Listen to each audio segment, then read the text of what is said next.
Dictatorship है, इन सब के ऊपर केसेस हैं। वसीम अख्तर के ऊपर 62 केसेस हैं, अल्ताफ हुसैन के ऊपर मर्डर केसेस हैं। अब अगर आप इनसे पूछें तो ये कहेंगे जी गवर्नमेंट ने हमारे पे करवा दिए। तो मैं इनसे पूछता हूं कि अगर गवर्नमेंट ने आपके ऊपर जुल्म किया और आपके ऊपर गलत केसेस किए तो इसका तरीका हल क्या है? हल ये, इनको सबसे बड़ा इस्तकबाल करना चाहिए था चीफ जस्टिस का, क्योंकि पहली दफा चीफ जस्टिस अदालतों को आजाद करने जा रहा है। तो जो मजलूम लोग हैं उनको तो चीफ जस्टिस के साथ खड़ा होना चाहिए, क्योंकि जुल्म तो पाकिस्तान के सारे ताकतवर जो पावर में आते हैं वो करते हैं। ये जाके खड़े हो गए डिक्टेटर के साथ। अगर चीफ जस्टिस कामयाब होता है, पाकिस्तान में इलेक्शन कमीशन आजाद होती है, पाकिस्तान में फ्री एंड फेयर इलेक्शन होती है, पाकिस्तान जीतता है। मेरा फायदा नहीं है, मेरा कोई जाती फायदा नहीं है। मीडिया के बारे में आपसे पूछना चाह रहा हूं, मीडिया के सिलसिले में क्या कहेंगे आप? इस वक्त जो कैंपेन चल रही है, देखिए शफी साहब, सबसे पहले तो पाकिस्तान के जो हीरोज होंगे ना, इंशाल्लाह जमहूरियत के हीरोज होंगे, जो हम जिनके सुनहरी अल्फाजों से जिनकी पाकिस्तान की जमहूरियत की तारीख लिखी जाएगी, सबसे पहले वकला होंगे और उनके साथ साथ पाकिस्तान का इंडिपेंडेंट टेलीविजन का मीडिया और प्रिंट मीडिया होगा। क्योंकि इन्होंने जो जंग लड़ी है वो हम सियासतदानों ने नहीं लड़ी, असल जंग इन दोनों ने लड़ी है। मीडिया ने क्या किया है? पाकिस्तान में इतना जबरदस्त सियासी शऊर पैदा किया है जो कभी पाकिस्तान में पहले था ही नहीं। करंट अफेयर्स प्रोग्राम्स में जिस तरह की गुफ्तगू हुई है, अवाम समझ गई है इश्यूज की। लिहाजा जनरल मुशर्रफ से मिसकैलकुलेशन इसलिए हुई कि जब उन्होंने चीफ जस्टिस को निकाला, उनको पता ही नहीं था कि ये वो पाकिस्तान कौम नहीं है जो कि 4 साल पहले थी। मीडिया ने इनको इतनी इंफॉर्मेशन दे दी है कि सारी पाकिस्तानी कौम जाके चीफ जस्टिस के साथ खड़ी हो गई। उसी तरह अल्ताफ हुसैन ने अंडर एस्टिमेट किया 12 मई को, उनको पता ही नहीं था। पहले इन्होंने क्या करना था, ये 48 लोग मरने थे, इन्होंने जाके उन्हीं के ऊपर FIR दर्ज करवा देने, कह जी हम मजलूम हैं। अब क्या हुआ कि पाकिस्तान के इंडिपेंडेंट टेलीविजन चैनल्स ने बॉल टू बॉल कमेंट्री दी उस दिन क्या हो रहा है, लोगों ने खुद अपनी नजरों से देखा क्या हो रहा है। तो अब ये जितनी मर्जी सफाइयां पेश करें कि जी हम क्रॉस फायर हुआ, ये हुआ, सब जानते हैं कि सारे पाकिस्तान में चीफ जस्टिस आराम से फिरा है। कराची के अंदर प्री प्लान इन्होंने दहशतगर्दी करके वो किया, तो फंस गए हैं सारे। तो मीडिया में बहुत बड़ा, और इसलिए गवर्नमेंट डर गई है और इसलिए पैमरा कोशिश कर रही है कि अब मीडिया को किसी तरह काबू करे, लेकिन ये जिना बोतल से निकल चुका है, ये वापस नहीं आएगा। फौज का पाकिस्तान की सियासत में, पाकिस्तान की जिंदगी में 60 साल पूरे होने को आ रहे हैं। जितना बड़ा इख्तिदार का दौर रहा है, वो लगता ही है कि अब पाकिस्तान के रगो पै में फौज आ चुकी है और फौज तकरीबन एस्टैब्लिशमेंट का और हुकूमत का एक हिस्सा है। उसी तरह से जिस तरह से आप तुर्की में कह सकते हैं, क्या जो फौज आपके रगो पै में आ गई हो, आप उससे छुटकारा हासिल कर सकेंगे? देखिए, मैं सबसे पहले तो ये एक तारीखी बात करना चाहता हूं कि कभी भी दुनिया में एक आध मिसाल के अलावा फौज ने जब इक्तदार में आई है उसने मुल्क का सत्यानाश कर दिया। ये कहीं मुझे आप तारीख उठा के बता दें, वो बर्मा, कोई दुनिया में मुल्क बता दें, कोई दुनिया जो मगरब आगे बढ़ी है वो किसी वजह से आगे बढ़ी है। वो इसलिए आगे बढ़ी है कि उनकी रूल ऑफ लॉ है, आइन की बालादस्ती है। उनके हर आइन की जो पावर सबको देते हैं, अपने आइन के जो रोल दिया हुआ है उसके दायरे में रह के काम करते हैं। जब भी कोई भी आइन की बर्बादी करता है, इदारे खत्म करता है, एक हावी हो जाता है सबके ऊपर, वो मुल्क का सत्यानाश कर देता है। और ये तारीख दुनिया की बताती है। अगर इसको बुनियाद मान लें, मैं आपको यहीं पर रोक रहा हूं, अगर इसको बुनियाद मान लें कि जब जब फौज इख्तिदार में आई है इसने मुल्क का बेड़ा गर्क किया, आइन की बर्बादी की चारों तरफ, मां सिवाय एक आध मिसाल के छोड़ करके, तो ऐसी फौज से पाकिस्तान की सियासत में छुटकारा पाने के लिए इमरान खान क्या करेगा? अदालतों को आजाद करेंगे, आजाद अदालतों को फिर हम आइन की इंटरप्रिटेशन आजाद अदालतें करेंगी। जो भी अपने आइन के दायरे से निकलेगा, ये आर्टिकल 6 है, आर्टिकल 6 मुल्क के साथ गद्दारी है, वो मुल्क के साथ गद्दारी करेगा, उसको फांसी देनी चाहिए पाकिस्तान में।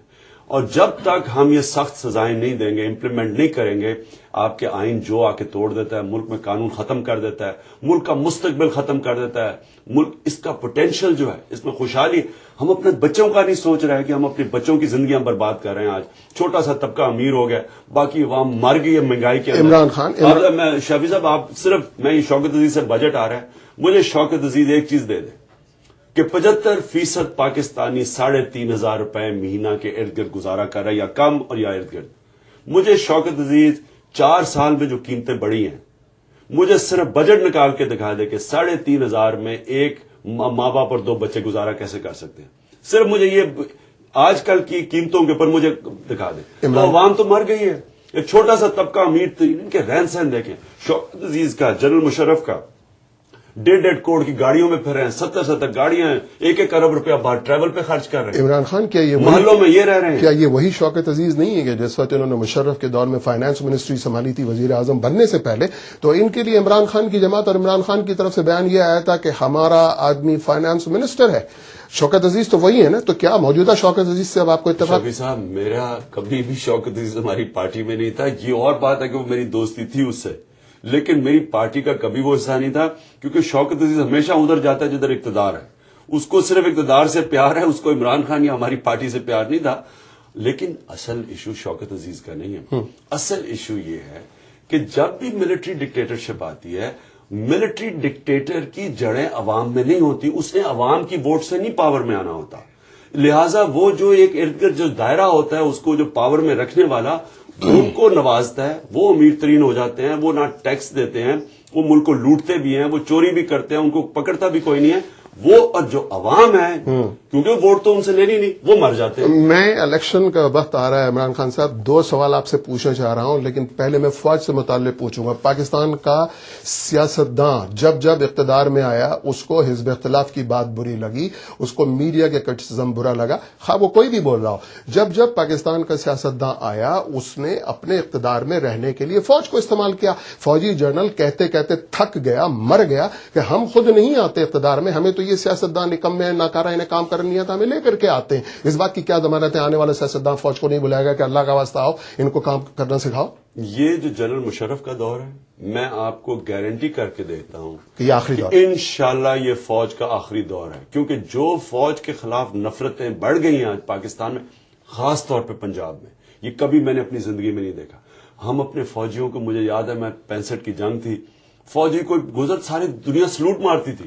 آج پاکستان میں یہ ہے کہ ہر فوجی کو نفرت کی نظر سے دیکھا جا رہا ہے. آپ نے اپنے فوج ایز این انسٹیٹیوشن کو بچانا ہے. ہمیں ضرورت ہے پاکستانی فوج کی. ہر دنیا میں آپ کو آج کل کے جو دور ہے، اور خاص طور پہ آپ جو مسلمانوں سے مار پٹائی جن کی ہو رہی ہے، ان کو فوج کے علاوہ گزارا نہیں. لیکن فوج یہ تو فوج نہیں ہے کہ جو ملک کے اوپر کنٹرول کر کے ساری ریسورسز پہ بیٹھ گئی.